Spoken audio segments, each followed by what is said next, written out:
दोस्तों, स्वागत है हमारे मार्गदर्शन चैनल में। दोस्तों, आज हम लोग पढ़ेंगे वर्ग 7 के एनसीईआरटी के विज्ञान के बुक को पढ़ेंगे, जिसमें सबसे पहला चैप्टर है हमारा पादपों में पोषण, यानी पेड़ पौधे में पोषण कैसे होता है। तो इसमें है सबसे पहले कि कक्षा 6 में आप पढ़ चुके हैं कि सभी जीवों के लिए भोजन आवश्यक है। हम लोग सब जानते हैं कि किसी भी प्राणी को जीवित रहने के लिए भोजन की आवश्यकता होती है। कार्बोहाइड्रेट, प्रोटीन, वसा, विटामिन एवं खनिज भोजन के प्रमुख घटक हैं। भोजन के ये घटक हमारे शरीर के लिए अति आवश्यक हैं। इन्हें हम पोषक कहते हैं।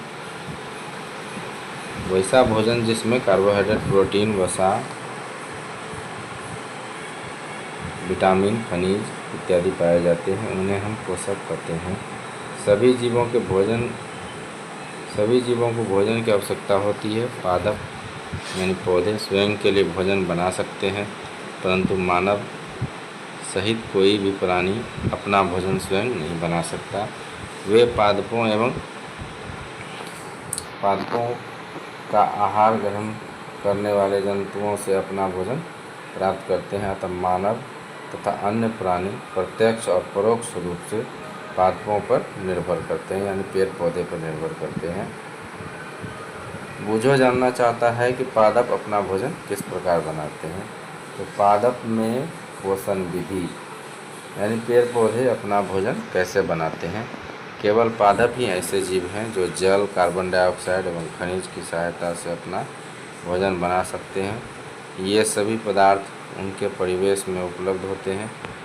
पोषक पदार्थ सजीवों की शारीरिक संरचना, वृद्धि तथा क्षतिग्रस्त भागों के रखरखाव के लिए समर्थ बनाते हैं तथा विभिन्न जैव प्रक्रमों के लिए आवश्यक ऊर्जा प्रदान करते हैं। सजीवों द्वारा भोजन ग्रहण करने पोषण वह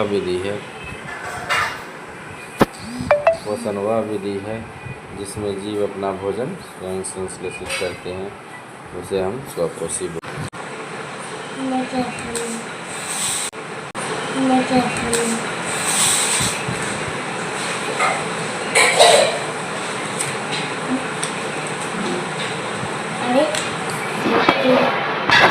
सजीवों द्वारा भोजन ग्रहण करने एवं उनके उपयोग की विधि को हम पोषण कहते हैं।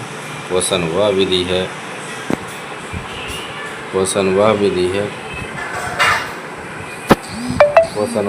है जिसमें जीव अपना भोजन स्वयं संश्लेषित करते हैं, उसे हम स्वपोषी भोजन कहते हैं। इन वैसा जीव जो अपना भोजन स्वयं बनाता है, उसे हम स्वपोषण कहते हैं।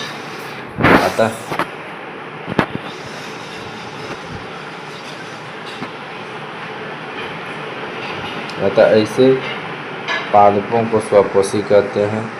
जंतु एवं अधिकतर अन्य जीव पादपों द्वारा संश्लेषित भोजन ग्रहण करते हैं, उन्हें हम विषमपोषी कहते हैं।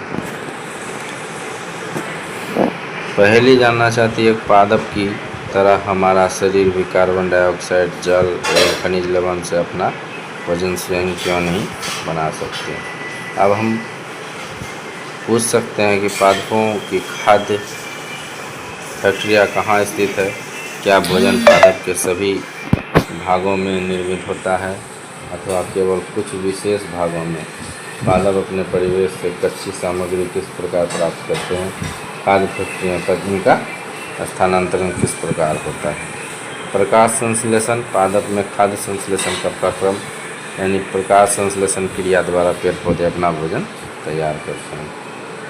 और द्वितीय प्रक्रम है, पत्तियों द्वारा सौर ऊर्जा संग्रहित की जाती है तथा पादप में खाद्य के रूप में संचित हो जाती है। अतः सभी जीवों के लिए सूर्य का प्रकाश ऊर्जा का चरम स्रोत है। क्या आप कल्पना कर सकते हैं कि प्रकाश संश्लेषण नहीं होगा तो क्या होगा। प्रकाश संश्लेषण ना होने की स्थिति में खाद्य उपलब्ध नहीं होगा।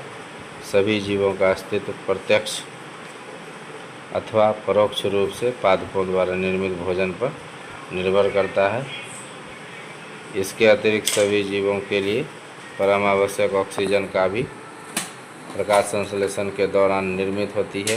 प्रकाश संश्लेषण की अनुपस्थिति में पृथ्वी पर जीवन की कल्पना असंभव है। प्रकाश संश्लेषण के दौरान पत्ती की क्लोरोफिल युक्त कोशिकाएं सूर्य के प्रकाश की उपस्थिति, कार्बन डाइऑक्साइड एवं जल से कार्बन का संश्लेषण करती है। इस प्रक्रम को समीकरण द्वारा भी हम लोग दर्शा सकते हैं। कार्बन डाइऑक्साइड प्लस जल, कार्बन डाइऑक्साइड प्लस जल, साथ में सूर्य का प्रकाश, क्लोरोफिल मिलकर क्या बनाता है, कार्बोहाइड्रेट प्लस ऑक्सीजन। इस प्रक्रम में ऑक्सीजन भी निर्मुक्त होती है, कार्बन डाइऑक्साइड अंततः पत्तियों में मंड के रूप में संचित हो जाती है। आप आज 2 नंबर पेज तक देखेंगे इसका अगला पार्ट।